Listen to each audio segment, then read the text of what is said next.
So this man is climbing up the cliff edge of a mountain, and then his harness breaks, and he finds himself gripping onto the edge of the mountain by the tips of his fingers. And he hears a voice. And the voice says, "Frank, who is that?" And the voice says, "It is I." "God?" And the voice says, "Yes, it is me, God. Any way you can help me here, God, that would be awesome. Any way you can help me, please help me off this cliff. Any way you can help me." And God says, "Yes, I can help you. Frank, just let go."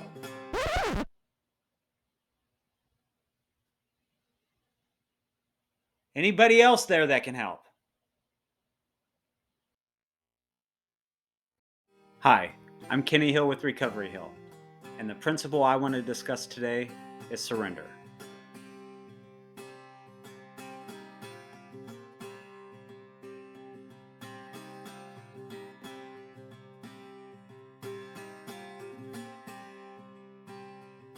All right, well, if you stuck around through the disclaimer footage, despite the fact that I said this video was about surrender, that means that you're a glutton for punishment. Actually, probably what it means is you're wondering how an approach of passivity and defeat can somehow lead down a path of recovery. Well, let's clarify. Years back, I watched a documentary about a baboon trap. And in this documentary, a man creates a trap and sets a trap. The baboon's curiosity couldn't help but to go and look at the trap and see what was in the hole. The baboon reaches its hand into the trap, grabs onto the bait, and then proceeds to freak out, flip out, trying everything it can to get out of the trap. When the hand went through the hole, it could have gotten out. But once the hand went through the hole, grabbed onto the bait, the fist now was too thick and it got stuck in the trap. Then all of a sudden, the baboon was able to be caught. If the baboon was able to just let go of the bait in the trap, it could have slid its hand out. But it did not have the wherewithal in order to let go of the trap and to begin to release itself. This actually reminds me of a great Simpsons episode where Homer proceeded to get his hand stuck in a vending machine. Kind of the same thing. He was holding on to a can of soup or something, and they were threatening to cut off his arm. And he said a statement, "Well, will it grow back?" And then somebody said, "Hey, Homer, are you just holding on to the can of soup?" And they all proceeded to laugh at him because all he had to do was let go of the can of soup so that he could release his hand from the trap. Now, let me give you a real life story about myself and how I was first introduced to the topic of surrender in early sobriety. It was sometime in early 2008. I was a few months sober, maybe, and I was part of a dual diagnosis group at the VA for combat veterans with PTSD and addiction problems. This group had somewhere in the range of 25 members as a part. The man facilitating the group, who later on became my mentor, his name was Leif Carlson. Though Leif was not a combat veteran himself, he did have 20 plus years of sobriety, and the group greatly respected him. Now, this was unique for a civilian. Leif had the unique capability of being able to push against our resistance, help keep us accountable, help us see things that we're unwilling to see or resistant to talk about. For some reason, this afternoon, Leif decided he was going to present a group of combat veterans who are also addicts the idea of surrender. Not the safest topic to bring to this group of men. So Leif began talking about surrender. And immediately, as you would expect, he was met with resistance. And he continued to do as he would do sometimes, come at the approach from different angles. He might backdoor it this way. He would try to rephrase it in this way. He would try to say it in this way. And all these different ways to try to get you to understand what he was trying to say. But it wasn't working on this day. Something strange began to happen. There was a negative atmosphere beginning to take place. Group members were beginning to talk to themselves and whisper amongst themselves. There were loud sighs in the air. But Leaf kept at it. He kept pursuing. He kept trying to get us to understand that surrender was a core component to sustainable recovery. But the more he pushed, the more resistance he felt. Eventually, the group just flat out started audibly saying out loud, "Today's not your day. Finish while you're ahead."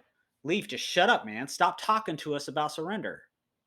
Don't you know that we're combat veterans? We don't surrender. That's not what we do. That's not what we were trained to do. Finally, Leaf takes a big sigh, puts his head in his hands, begins to shake his head. He looks up at us. At this point, everybody's staring at him with anger. And he says, "I don't know what else to tell you guys, but you have to surrender to win."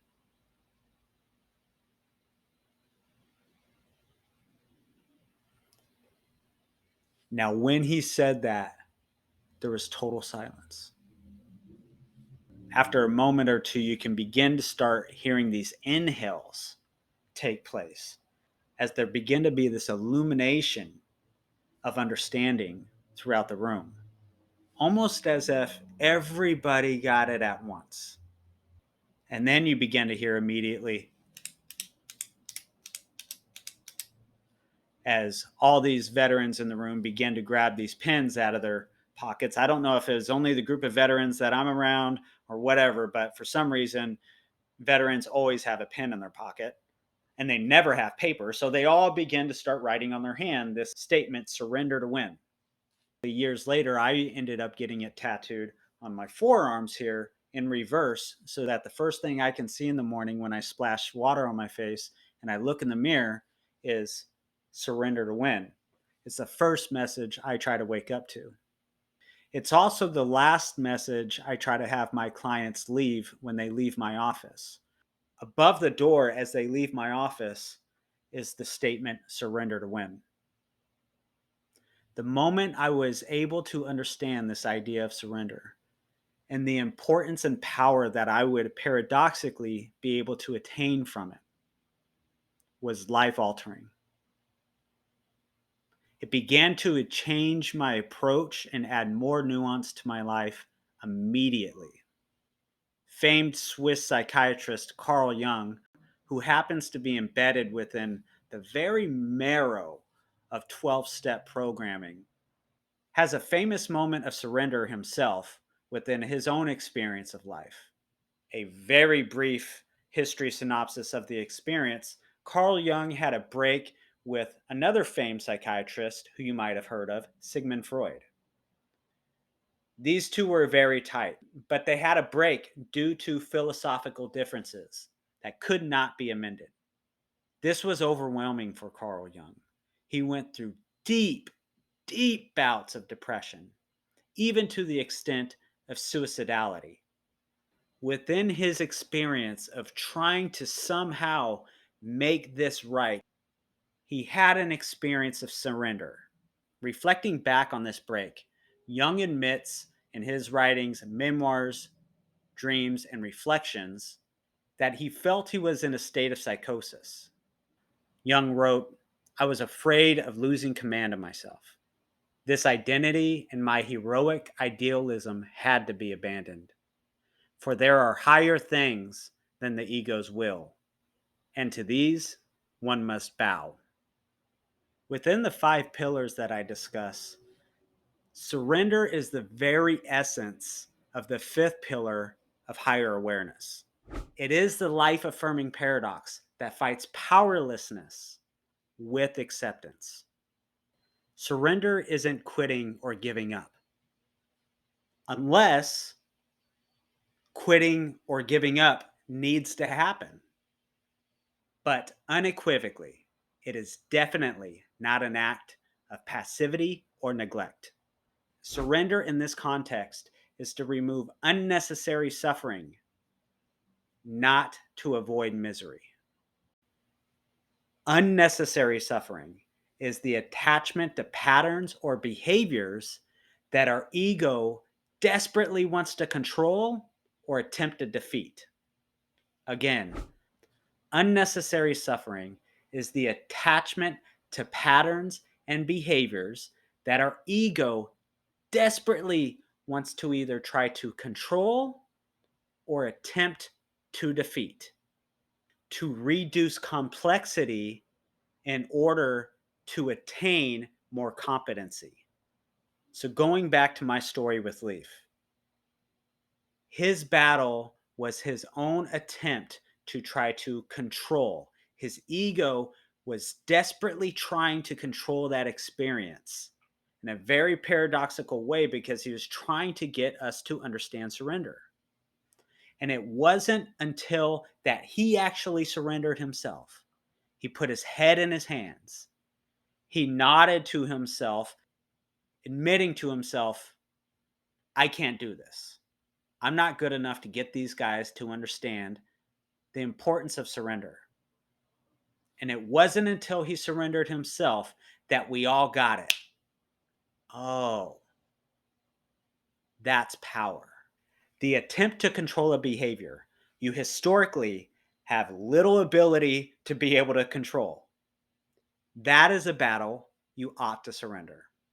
This surrender could include addictions, depression, anxiety, other people, and many other forms of dysregulation or ego. One question that might be helpful for you to ask yourself is one that I have clients often ask themselves, which is the juice worth the squeeze? By asking yourself, is the juice worth the squeeze? You're asking yourself, is my maintaining the relationship with this substance or behavior or other person worth the outcome that I get as a result? Is it worth the consequences that I get as a result? For many, there seems to be this underpinning of hope that is created through the ego, that seems to be this perpetuation of the challenge of trying to control or defeat. So instead of having this persistence within the battle, surrendering is a direct assault on the ego.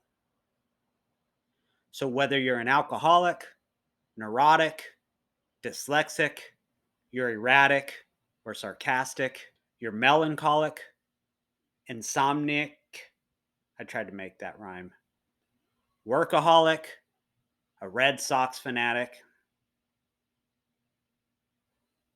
you got static, or if you're just a good old-fashioned a-hole, a direct assault to your ego will do you some good. Surrender is the other side of the coin where ego can become detrimental persistence. This principle breathes life back into potential. Surrendering is the action step involved in order to begin to integrate grace and boundaries. It is the integration of grace and boundaries that links the essence of adaptation, which is mental toughness and resiliency. Similar to Leaf, I hope I was able to come at different angles of surrender to help you begin to see the whole scope of how this paradox can be so life-giving to you and your sobriety and your mental health. Well, I'm not going to say if you feel like this principle can be helpful for someone you know, because I know that this principle can be helpful for someone that you know. So if somebody comes up for you that you feel like is very resistant, is very ego driven, they're trying to control outcomes that they continue to lose. They continue to make their lives worse as a result of detrimental persistence. Please share this video with them. And just as a personal message to my wife, this time please hit the like button. It's the thing with the thumbs up, and it like on your screen, and typically in the lower left hand corner, there's like a thumbs up. Hit the like button, baby. I gotta figure out a better way to end these videos. Whether you're super dramatic, or when you were a baby you were colic, or you're dogmatic, or you're shambolic. Shambolic is British slang. You own a Jackson Pollock. You love to frolic. Or you're asthmatic. Actually, don't surrender if you're asthmatic. Like, get help immediately. And you're acrobatic. And so diplomatic. Or you spend too much time in the bathroom trying to figure out rhyming words.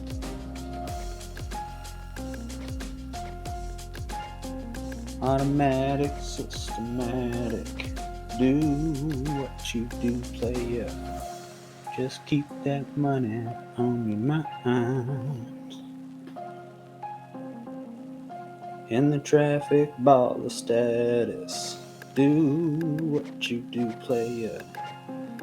Just keep on hustling on the grind.